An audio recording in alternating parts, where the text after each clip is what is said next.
Hi, I'm Jacob from Northrock Bikes. Thank you for buying a Northrock bicycle and congratulations on your purchase. Today we're going to go over assembly of your bicycle.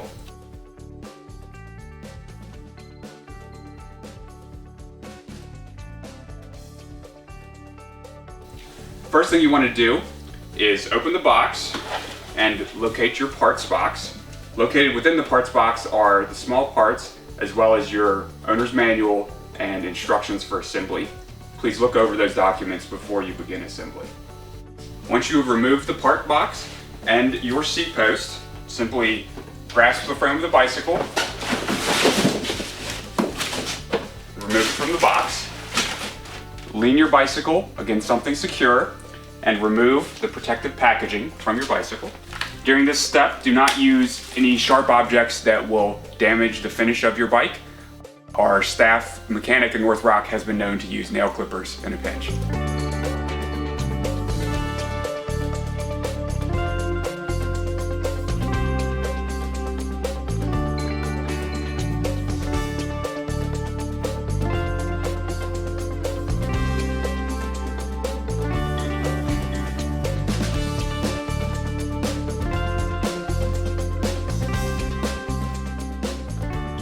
You want to remove the wheel from the bicycle. You do this by sliding the wheel forward off of the crank arm. It's important not to pull the wheel away from the bicycle because that could damage the spokes of the wheel. In packaging, the fork of the bicycle is facing backwards. You want to rotate the fork so that it is facing front. You will know that the fork is facing the correct direction by 3 different ways. One is that there will be an arrow on the crown of the fork facing forward. There will be a front label on the front of the fork. And finally, you will see that the front brake caliper is on the same side of the bicycle as the rear brake caliper. We also want to make sure that the stem is perpendicular to the fork. If the stem is not perpendicular to the fork, loosen the pinch bolts on the side of the stem, adjust as needed, and retighten.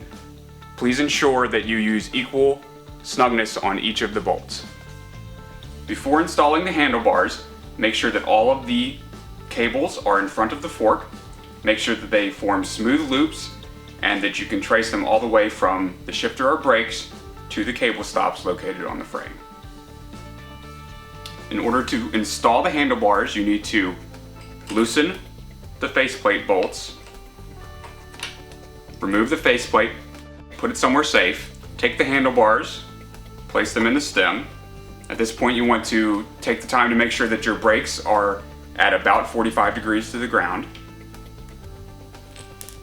And reinstall the faceplate and the bolts. One of the best practices is to grease the bolts before installation. As you tighten the bolts, you want to alternate the bolts. This will ensure that the bolts are tightened evenly. You also want to make sure that the handlebars are centered in the stem so that you don't have more handlebar on one side than the other. And do not over tighten the bolts because that can cause damage. Next, you want to install the seat and seat post into the frame. You need to loosen the quick release, place some grease inside the frame, and slide the seat post into the frame. Please make sure that the minimum insertion mark is not showing, and tighten your quick release. Next, we're going to remove the plastic protectors from the front wheel. There's one located on each side. Just pull those off. The next thing we're going to do is determine that the wheel is facing in the correct rotational direction. There are 2 ways you will know this. One is the sticker on the rim. The arrow of that sticker should be facing in the forward rotational direction. The other way is that the disc for the brake should be on the same side of the bicycle as the disc on the rear of the bicycle. The next thing we're going to do is install the quick release into the wheel. You do that by loosening side of the quick release without the lever on it. Remove one of the springs. Insert the quick release shaft into the hub, making sure that the lever of the quick release is on the same side of the bicycle as the quick release lever on the rear wheel. Place the spring back onto the shaft, making sure that the large side is facing away from the hub.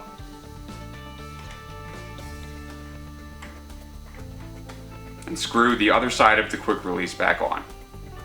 We are now going to put the wheel into the fork. We want to remove the plastic protectors.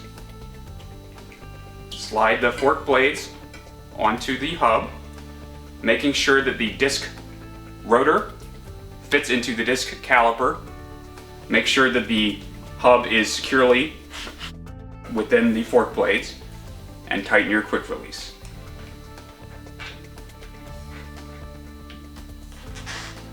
You will know the quick release is properly tightened when it leaves an indentation on the palm of your hand. We are now going to install the pedals on the bicycle. The pedals are labeled, one for the right side of the bike and one for the left side of the bike. There should be stickers on the pedals. Left and right is also stamped into the axle of the pedals. You're going to install the right pedal on the drive side of the bicycle. So a best practice is to grease the threads of the pedal axle. And then begin hand tightening the pedal into the crank. You want to hand tighten this all the way so that the pedal axle is flush with the crank using only your hand. If you meet resistance, back off and try again.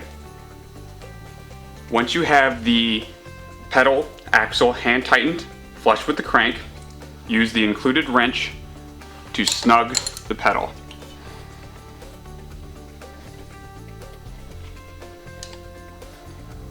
You want to install the left pedal on the non-drive side crank. This pedal tightens counterclockwise, which is opposite of most bolts. Again, you want to tighten the pedal by hand until it is flush with the crank arm. Only once you have tightened it by hand, use the included wrench to snug the bolt. Please inflate your bicycle tires to the PSI that is printed on the sidewall of the tire using a bicycle pump. We want to install the red reflector on the seat post of the bicycle and the white reflector on the handlebars.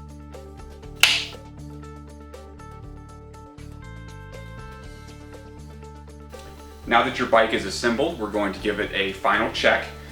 You want to make sure that the stem is in line with the forks still. Give the handlebars a pull to make sure that everything is secure. You want to follow the same procedure on the seat. You want to pull on the wheels. And you want to make sure that your brakes are stopping the bicycle. You may have noticed that this bike ships with a kickstand. If you intend to use it for off-road riding, you may wish to remove the kickstand. The last thing you want to do before you take your first ride is to read your owner's manual. We recommend that you take your bike to a specialist to be looked over before you ride it. Thank you for choosing Northrock, and have a great ride.